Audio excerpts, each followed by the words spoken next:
सरकार की अपनी गलती है ना, तुम स्टैंड क्लियर करो या ना करो, उन्हें तो क्या करना, हर चीज़ में छुपा के रखनी है चीज़। कंट्री टू कंट्री की बात है ना, ये इसमें सिर्फ ट्रम्प का एक्शन नहीं है, इसको बोलते हैं अमेरिकन एक्शन है ये। पॉलिटिशियन कभी किसी का दोस्त नहीं होता और कभी किसी के परमानेंट दुश्मन नहीं होते ये।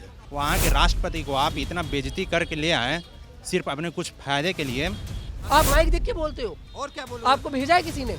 आप कैमरे में बताइए ना, अगर आपको बात नहीं करी तो कैमरे में बताइए। हाँ, थोड़ा साइड हो जाएगी।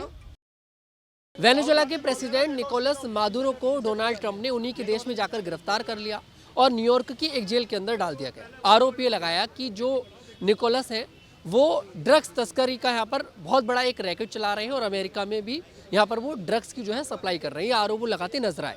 उसके बाद डोनाल्ड ट्रंप प्रधानमंत्री मोदी को लेकर बोलते हैं कि मोदी मुझे खुश करना चाहते हैं और मैं जल्दी भारत पर टैरिफ और बढ़ाने वाला हूं। इस तरह की बातें डोनाल्ड ट्रंप करते नजर आते हैं तो उससे लगता है कि डोनाल्ड ट्रंप कुछ बड़ा करने वाले हैं, क्योंकि इस समय देखिए ईरान में भी तख्ता पलट की लगातार खबरें चल रही हैं और ईरान लगातार डोनाल्ड ट्रंप पर यह आरोप लगा रहा है कि ये सब कुछ जो है डोनाल्ड ट्रंप हमारे देश के खिलाफ करवा रहे हैं। लेकिन लोगों से जानते हैं कि जो उन्होंने वेनेजुएला में किया है ये कितना सही है कितना गलत है, क्योंकि उन्हीं के देश में जाकर एक राष्ट्रपति को उठा लेना अपने आप में बहुत बड़ी बात होती है। क्या नाम है सर आपका? मेरा नाम प्रीतपाल सिंह है। क्या लगता है वेनेजुएला के अंदर जो स्थिति उत्पन्न हुई, जाकर डोनाल्ड ट्रंप उन्हीं के प्रेसिडेंट को उठाकर ले आते हैं और फिर भी वो ये कहते हैं कि ये युद्ध नहीं है, तो क्या कहेंगे इस पर आप? सर ये रिसोर्सेज जो है ना, किसी भी देश के जो रिसोर्सेज हैं ये उस पर कब्जा है और इस रिसोर्सेज को अमेरिका अपने तरीके से यूज़ करना चाहता है। वो ठीक है, आम अमेरिकन्स के लिए ये बहुत अच्छी बात है, लेकिन दूसरे जो लोग होते हैं वो इससे बहुत परेशान होते हैं। और एक दूसरी बात है कि जो सिस्टम अमेरिका के अंदर है, जिस तरीके से वो अपने नागरिकों के हितों की रक्षा करता है, मैं इस बात को मुझे कहने में मतलब शर्म नहीं है कि दूसरे लोग वो अपने देश के लोगों के हितों की रक्षा नहीं कर पाते। वेनेजुएला में जब पेट्रोल मिला था तो उन्होंने सारा ध्यान पेट्रोल पे ही दिया, दूसरी चीज़ों को वो भूल गए। और जैसे वो पेट्रोल का उनका मतलब जो पेट्रोलियम प्रोडक्ट जो भी था, क्रूड ऑयल का, जैसे थोड़ा सा कम हुआ या उनके जो मतलब मशीनें पुरानी हुई या तो देश की इकोनॉमी डाउन हो गई। लेकिन फिर भी अमेरिका को पता है कि वहाँ रिसोर्सेज भरे पड़े हैं और अगर अमेरिका ने आज उस पर कब्जा किया है तो उसका कारण ही वो रिसोर्सेज है जिनको टैप किया जाएगा, जिनको निकाला जाएगा और खूब पैसा बनाया जाएगा उससे। आपके एक्शन को सही मानते हैं? सर ये कंट्री टू कंट्री की बात है ना, ये इसमें सिर्फ ट्रम्प का एक्शन नहीं है, इसको बोलते हैं अमेरिकन एक्शन है। ये अमेरिकन एक्शन है जो अमेरिका के अपने हित के लिए है, क्योंकि वहाँ से वो जो रिसोर्सेज हैं वेनेजुएला के उस पर कब्जा है ये। उसके बाद डोनाल्ड ट्रंप एक बयान और देते हैं कि मोदी मुझे खुश करना चाहते हैं और मैं जल्दी भारत पर टैरिफ लगाऊंगा। इसे कैसे देखते हैं आप? फिर एक बार भारत के लिए धमकी दी है उन्होंने। हाँ, तो वो चाहते हैं ना कि भाई जो मतलब जो क्रूड ऑयल है वो अमेरिका के अंडर ही इंडिया खरीदे और जो उसकी पेमेंट है वो उसमें डॉलर्स में ही करे, ताकि जो ट्रेड है, जो वर्ल्ड का जो पूरा ट्रेड है उसके ऊपर डॉलर का कब्जा रहे, यानी यूएस का कब्जा रहे, यूएस की करेंसी से वो हो, इससे फ़ायदा होता है। ये वही डोनाल्ड ट्रंप हैं जिनकी जीत के लिए भारत में आरती होती थी, गंगा आरती भी हुई, मंदिरों में आरती हुई, और आज डोनाल्ड ट्रंप भारत को ही आंख दिखाते नजर आ रहे हैं। ये ना हम लोग कितने समझदार हैं, चीज़ों को कैसे समझ लेते हैं और कैसे हमसे समझवाया जाता है, मतलब एक परसेप्शन बनाने की कोशिश की जाती है। सर हमारे देश के लोग रियलिटी में बता रहा हूँ कि डेमोक्रेसी के लायक है ही नहीं, वो समझ ही नहीं पाते ये मतलब ओवरऑल बिजनेस क्या है, इकोनॉमी क्या है, और इसकी समझ नहीं होने से अभी कुछ मैं करीब 15 साल या 20 साल पहले की बात है, प्रमोद महाजन एक लीडर थे बीजेपी के, वो एक इंटरव्यू में बोल रहे थे कि भाई आज के टाइम में अगर पॉलिटिक्स चलेगी तो हमें सिर्फ इकोनॉमिक्स की बात करनी पड़ेगी। वो तो आज के टाइम में साइड हो चुकी हुई है। अब हिंदू मुस्लिम पे बात। ये हिंदू मुस्लिम पे बात है और बिना मतलब के बात होती है, बिना मतलब की बात। Thank you. क्या नाम है सर आपका? मेरा गुरप्रीत। वेनेजुएला के अंदर जो घटना हुई उसके बारे में आपको पता ही होगा, किस तरह से उनके प्रेसिडेंट को डोनाल्ड ट्रंप उन्हीं के देश से उठा कर ले आते हैं। पहले इस पर क्या मानते हैं आप? सही मानते हैं इस एक्शन को, क्योंकि एक सीधे प्रेसिडेंट को उठा लेना, उन्हीं के देश से उन्हें गिरफ्तार कर लेना? सर ऐसे ही है, अब जिसकी लाठी उसकी भैंस। आज से 30 साल पहले सऊदी के पास गए थे सपोर्ट देने के लिए और बोला था कि जो भी ट्रेड करोगे यूएस डॉलर्स में करोगे। साहब सब जगह यही था। कुवैत में सद्दाम हुसैन ने सबसे पहले उठाया, सद्दाम हुसैन ख़त्म। फिर गद्दाफ़ी ने भी बोला कि मैं अपना यूरो में ट्रेड करूंगा, इसमें नहीं करूंगा, गद्दाफ़ी ख़त्म। अब इसने भी यही बोला था, ये ब्रिक्स में आने की कोशिश कर रहा था, तो ब्रिक्स में आप मैं करूँ, तो ब्रिक्स में आएगा तो वहाँ पे ब्राज़ील, चाइना, इनके साथ अपना युआन में मैं करूँगा, इसलिए उसको भी उठा लिया। ये तो फिर ऐसी है। और सबसे बड़ी तो यहाँ पे जो देखा मेरे को तो लोकल लोग जो है, अगर आपका प्रेसिडेंट को कोई दूसरी कंट्री का गिरफ्तार कर रहा है तो आप सो रहे हो, आपको सब कुछ इकोनॉमी चला रहा है, वो सब कुछ कर रहा है वहाँ पे, कुछ चाहे कितना भी पावरफुल क्यों ना हो दूसरा। निकोलस को गिरफ्तार करने के बाद डोनाल्ड ट्रंप ने एक बयान दिया भारत को लेकर कि मोदी मुझे खुश करना चाहते हैं और मैं जल्दी भारत पर टैरिफ बढ़ाने वाला हूं, तो फिर से भारत को आग दिखाई है। और मोदी जी तो कहते थे कि मेरे बहुत अच्छे दोस्त हैं डोनाल्ड ट्रंप, मेरे दोस्त डोनाल्ड ट्रंप, आप इनको वोट दीजिए। उन्होंने वोट भी मांगा था, भारत में आरती भी हुई थी उनकी जीत के लिए। सर ऐसा होता है, आप इससे थोड़ी सी समझो बात को, पॉलिटिशियन कभी किसी का दोस्त नहीं होता और कभी किसी के परमानेंट दुश्मन नहीं होते। ये किसी अब डोनाल्ड ट्रंप ने कुछ वो कह दिया था, अगर वोटे करते तो उस पर किया क्या था आपने? अब देखे ना, प्रधानमंत्री जी बाहर जाते हैं, पहले भी प्रधानमंत्री जाते थे, पहले एजेंडा यहाँ पे बताया जाता था कि मैं ये बातें करने में जा रहा हूँ, फिर वहाँ पे जिस देश में जाते थे वहाँ पे जॉइंट कॉन्फ्रेंस होती थी कि इन समझौतों पे साइन हुए हैं। यहाँ पे 10 साल में चक्कर ही चक्कर लगे जा रहे हैं। कौन सी प्रेस कॉन्फ्रेंस करके बताया कि मैं फलानी जगह गया हूँ? ऐसी कंट्री जाते हैं जहाँ नाम ही नहीं सुना। उज़्बेकिस्तान, जहाँ 10,000 की जनता नहीं, पॉपुलेशन नहीं है उनकी, वहाँ का वो सामान क्या फ़ायदा उसका? सर 2014 से पहले से होता था कि भाई किसी कंट्री के कोई यहाँ पे पूजा कर रहे हैं कि वो जीते तो वो जीते, और अगर होता भी था तो मतलब मीडिया उसको दिखाती थी।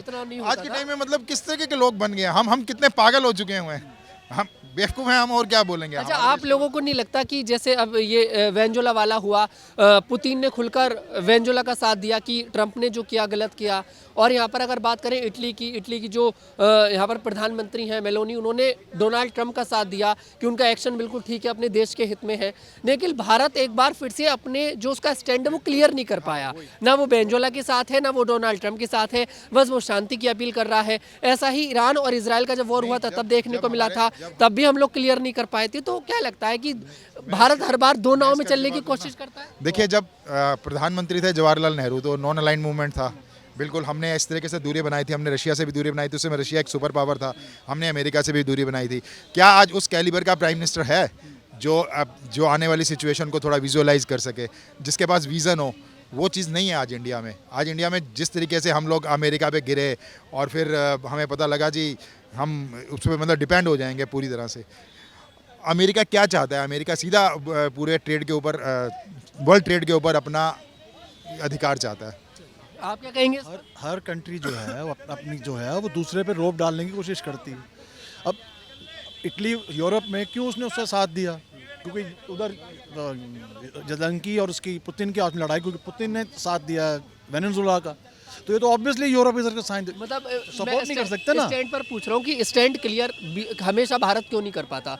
ईरान इजराइल युद्ध में भी अपना स्टैंड क्लियर नहीं करा, वेनेजुएला वाली कंडीशन में भी अपना स्टैंड नहीं क्लियर किया। एटलीस्ट स्टैंड तो देखिए आपको क्लियर करना पड़ेगा, एक के साथ तो आपको जाना ही पड़ेगा, और वर्ल्ड वॉर होता है तब भी एक के साथ जाना पड़ेगा। सर मौजूदा सरकार की यही है, यही उनसे कमी है उनके पास कि कोई भी चीज़ को वो क्लियर नहीं करेंगे।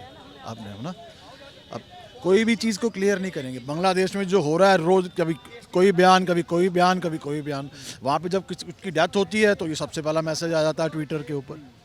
तो ये तो अब सरकार की अपनी गलती है ना, तुम स्टैंड क्लियर करो या ना करो, उन्हें तो क्या करना, हर चीज़ में छुपा के रखनी है चीज़ और मुद्दे से भटकाना चीज़। अब आज वो मेन जो बात ये चल रही है वो जेएनयू में पता नहीं किसी ने कुछ बोल दिया तो मतलब सारे जेएनयू वाले गलत हो गए। बिल्कुल, थैंक यू। क्या नाम है भैया आपका? एक मिनट साइड हुई।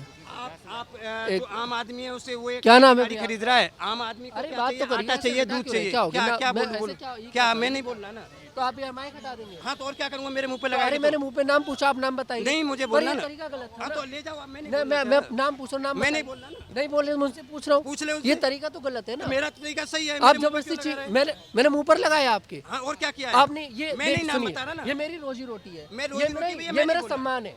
आपका आप सम्मान है, मैं नहीं गलत बोलना बोल रहे चाह रहा इस पे। हो, मैं नहीं बोलना मत चाह बोलो। रहा। हाँ, आप बोल। माइक देख के बोलते हो। और क्या बोलूं? आपको भेजा है किसी ने?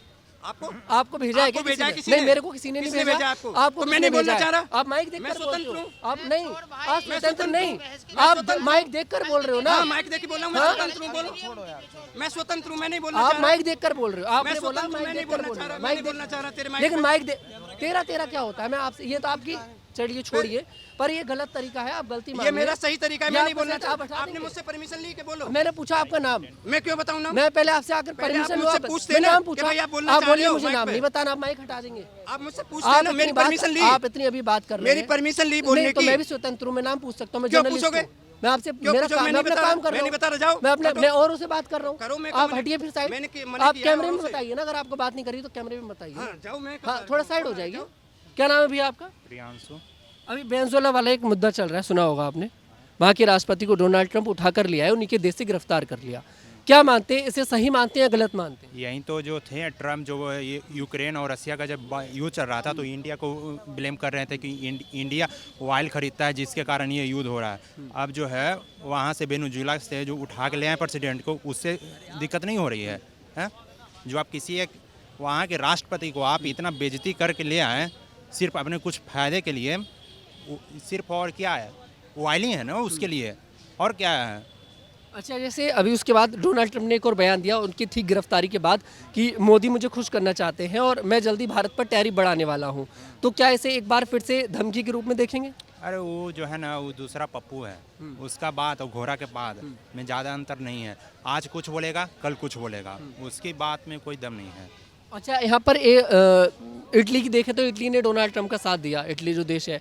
यहाँ पर रशिया वेनेजुएला के साथ नजर आया, चीन ने एक बात बताइए, डोनाल्ड ट्रंप को धमकी दी, एक बात- भारत अपना स्टैंड क्लियर नहीं कर पाया, ऐसे कैसे? एक बात बताइए, जितना भी जो है अमेरिका आज तक जो भी कांड किया है, चाहे वो आम जनता को मारना हो, चाहे अमेरिका से बाहर जितने भी लोगों को मारा है, आज तक कोई भी जो है वो देश गया है अमेरिका के खिलाफ, यूएन गया है क्या तुम गलत कर रहे हो। लेकिन अगर अमेरिका को छोड़कर अगर कोई दूसरा देश, चाहे मान लीजिए रसिया हो गया, चाहे या कोई भी देश हो गया, XYZ कोई भी देश हो गया, तुरंत वहाँ यूएन जो है वो क्वेश्चन लगा देता है, यूएन अमेरिका का चमचा क्यों बना हुआ है? क्यों नहीं भाई, जब तुम एक वहाँ से आप राष्ट्रपति को उठा कर ले आए, आप क्यों नहीं वो क्वेश्चन मार्क लगाए? यही था ना जो सैंक्शन लगाया था रसिया पे, हैं? अच्छा, यहाँ पर अगर बात करें अपनी देश की, जब ईरान और इजराइल का वॉर हुआ तब भी हम लोगों ने अपना स्टैंड क्लियर नहीं करा, हमारी गवर्नमेंट ने। आज भी वेनेजुएला और ट्रंप का जो भी ये पूरा सीन चल रहा है, इसमें भी हम लोग अपना स्टैंड क्लियर नहीं कर पा रहे। आपको नहीं लगता कि भारत हमेशा दो नाव पर चलने की कोशिश करता है? एक नाव में तो सवार होना पड़ेगा वरना डूब जाएगा। हाँ तो ये तो है, एक न एक दिन इसको जाना ही है, क्योंकि ये कभी भी किसी के पक्ष में नहीं गया है। और इसको जाना चाहिए कि अगर बाई चांस मान लीजिए कभी कुछ होता है तो भाई पड़ोसी ही ना साथ देगा। आप हमको साथ दीजिएगा तब ना हम आपको समय पर साथ देंगे। अभी हम बोल देंगे कि नहीं हम बहुत ही शांति प्रिय देश हैं, शांति प्रिय, जब हमारे पास जब आएगा संकट तो वो सब बोलेगा कि हम भी शांति प्रिय देश हैं, तो चटिएगा फिर।